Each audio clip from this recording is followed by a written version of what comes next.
Many of us are familiar with this iconic scene from Isaiah of the peaceable kingdom, where we see a lion and a lamb dwelling together, and a little child will lead them. Isaiah's poetic vision, found in chapter 11, verses 1 through 10, especially verses 6 through 9, is often presented as this safe and sentimental image for nursery walls in homes or churches, Sunday school classrooms, and even on Christmas greeting cards. I'm sure that you have received some of these cards as well. Now, I always thought this was an image of peace.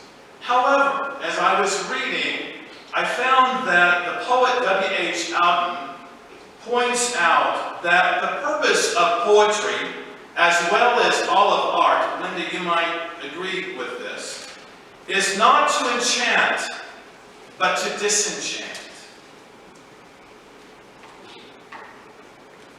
Poetry is a vehicle that may be used to unsettle the mind and stir the imagination.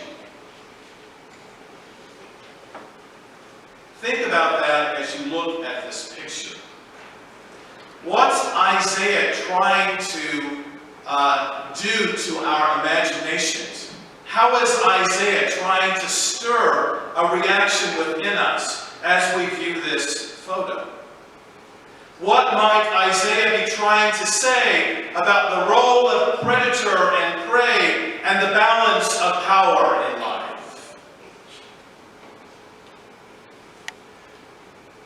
The United Nations Refugee Agency reports that 1 in every 113 humans is now either an asylum seeker or displaced within their own country or a refugee. This imbalance of power, war, conflict, and persecutions around the world have forced more people to flee their homes than at any other time in history. There is an unprecedented 70.8 million people worldwide that have been forced to flee their home. Among them are nearly 25.9 million refugees. 1/2 of that 25.9 million are children under the age of 18. And I don't know how many of you were moved with empathy or even anger as you heard the report of the 16-year-old child held at the U.S.-Mexico border that died of the flu.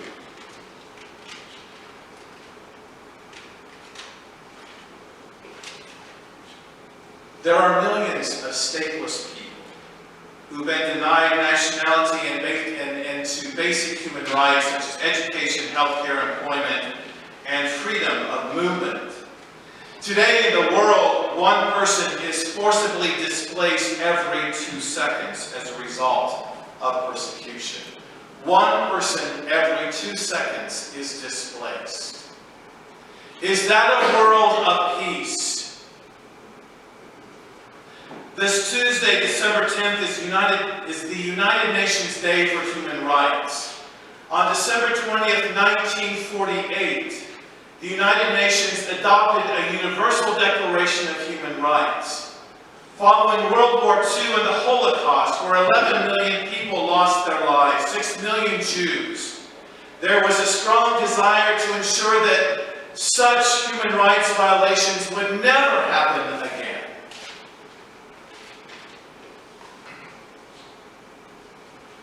On the second Sunday of Advent, we light the candle of peace.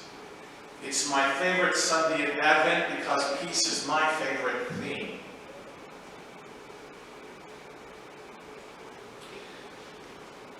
We know the world that we live in is hardly a peaceable kingdom. Much of the time, peace is rarely felt even within the landscape of our own lives, our own bodies and souls. Several internet choices declare that most adults make about 35,000 choices per day, which equals to 2,000 choices per hour. Did you know that your mind was doing that? 35,000 choices you make every single day, 2,000 choices per hour. How many of those choices involve God? Following the way of God? How many of those choices involve finding peace in your life in some way? The old ways of our humanness succumbs to the power of greed and gluttony, want and desire. We compare ourselves with our neighbors and we're never satisfied. We want what they want. And some of us are wounded and restless. Some of us are unhappy because we've yet to discover meaning and purpose for our life. Some of us are on a journey trying to find this peace inside of ourselves. Some of us are haunted by the past mistakes we've made in life. Some of us feel that we've been dealt this miserable hand in life and we just can't get out of this hole. And we live in this perpetual state of guilt and shame and regret, and our heart is filled with anger as a result of that.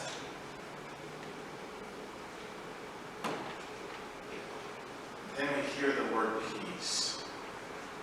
Always this time of year. Peace. It's on Christmas decorations and ornaments. It's in the carols that we love to hear and sing.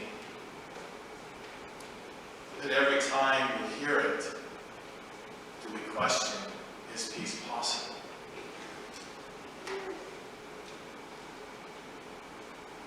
How can we connect with peace more personally? How can we draw closer to God, especially in this beautiful season of Advent? What are the old habits that do not serve the good of ourselves and others that we need to unlearn or shed? Isaiah lived in a time of war, of conflict and battles, and yet Isaiah poetically spoke about a peaceable kingdom. Isaiah's community was devastated by Assyria, by the armies of the Assyrians. And the prophet Isaiah feared that the kingdom of David was going to come to an end. Now, what's interesting about this passage, as I thought about it, is that the lion lays down with the lamb. This is significant because the lion could eat the lamb, probably would. But in Isaiah's vision, the lion and the lamb dwell together, and they don't harm each other. We might see a lion and a lamb. Isaiah might see a king and the general of an invading army. Because those people had names, and sometimes their names were lion or wolf. And so maybe it's not just a cartoon. Maybe there's something more to this image that Isaiah is trying to speak to us. The lion, the one in power, chooses not to wield power. Imagine that.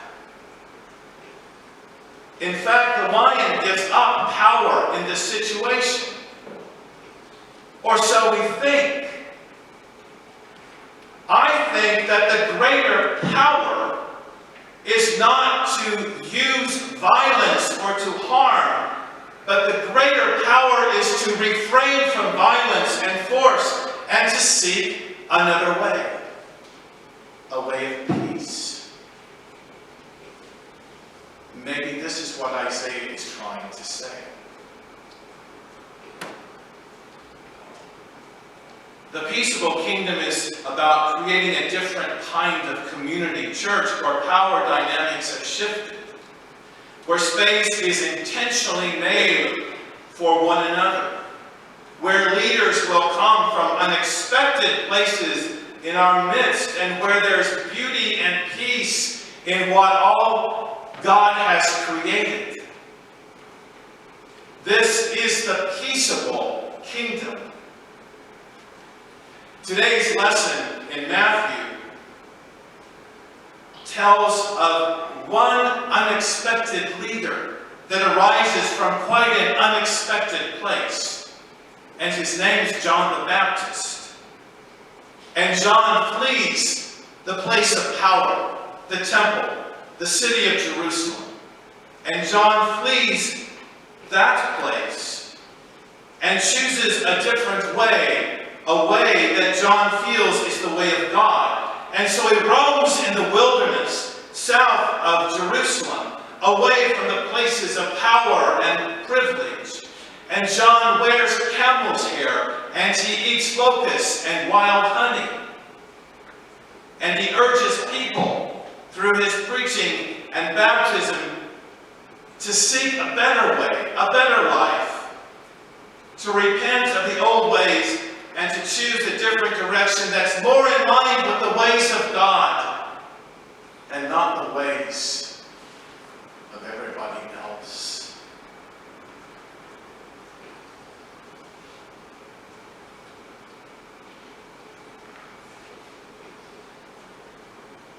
Seeking balance in Advent.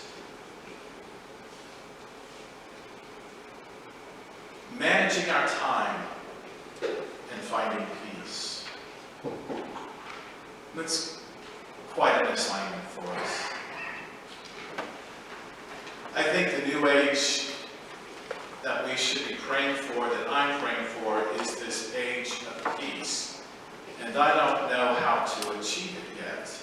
If I did, that would be great. Isaiah envisioned this age.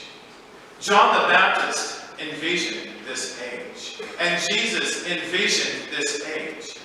And they were so consumed with this age of peace that they actually gave their lives for it, in hopes that others would engage in peace, where others would engage in a vision, where cultures would embrace each other and welcome each other. An age where cultural differences are valued and respected. Yes, John the Baptist and Jesus lived in a world not that unlike our world. And a world where racial justice is honored by people being together in quite different ways. It is possible. It is possible. Because with God, the lion and the lamb can learn to dwell together. And the leaders of our nations can learn to come together, to do things differently, and to create spaces of peace and harmony among the world's people. Let us, church, pray for a new age of peace. We invite you to come and be a part of the community that seeks to be a vision of peace for our wider community and world.